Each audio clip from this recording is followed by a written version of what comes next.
Patrick, well, you worked with Liam previously on the A-Team, and I just wondered how far him being aboard the Commuter was part of the draw of you taking on the movie. A huge part. Yeah, I've watched him in a lot of his films, and certainly in the action films in the past several years, and there have been a few in there where I've maybe almost done it or gotten close or been asked to or whatever the situation may be, but it hasn't worked out. And so when this came to me, it was an easy yes, because I love watching him in this genre. So it was one of those moments where you go, oh, I get to be in it. Like, that's exciting. So it was, and then a conversation with Jamo pretty early on was it was an easy yes. I mean, I like the script, I like the character, and Liam was a huge bonus, and Vera was signed on by then too, and a little history with her, so it was an easy yes. And there's such a cross-section of people on this commuter train. Yeah. I was wondering, for you as an actor, how useful it is sometimes to have been like sitting on public transport, if it's good for kind of character study or kind of listening to people around you.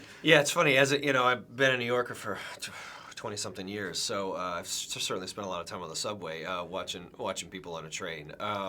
Yeah, this train has all types of people, which is fun, which is very truthful. It really is. Yeah, I mean, I guess I do take it a lot. I love to, if I see somebody that's a really interesting character, I certainly feel like, wow, how can I put that guy in a movie? Whether I play him or I just get that guy. That's fun. And previously, I think there was a big distinction between people working in film and TV, whether it was as directors, writers, or actors, and film was kind of seen as the superior medium, which has kind of gone away now. I just wondered how you feel it is with theatre, because you have done so much theatre and you work in all kind of three mediums. Is there still kind of a separation there? Do theatre actors think, oh, films maybe like beneath them and theater's better, or? I don't think so. I mean, I think any actor that has done theater and that has spent time in theater would say that I would say, for the most part, would say, well, that's the actor's medium, which is true. I mean, I love film acting, and it's a different set of skills. But there's nothing. I mean, I always think of it like a musician. Like, it's so great to be able to go in there and play your album and produce it and get the right sound, but you go play that in front of a stadium full of people. I mean, there's kind of, it's a whole different beast. I mean, that's where this energy, this fear, and even I haven't done a ton of stage lately, but when I have, just most recently a few weeks ago, I mean, it is that rush that it's incredibly nerve-wracking, but it's a thrill, and there's something very immediate about it, and not just the accolades, but the pressure and the desire to carry a character through for 2 hours straight. That's something that you can't really relate to. As far as the business is concerned, certainly, I think there are really no lines anymore.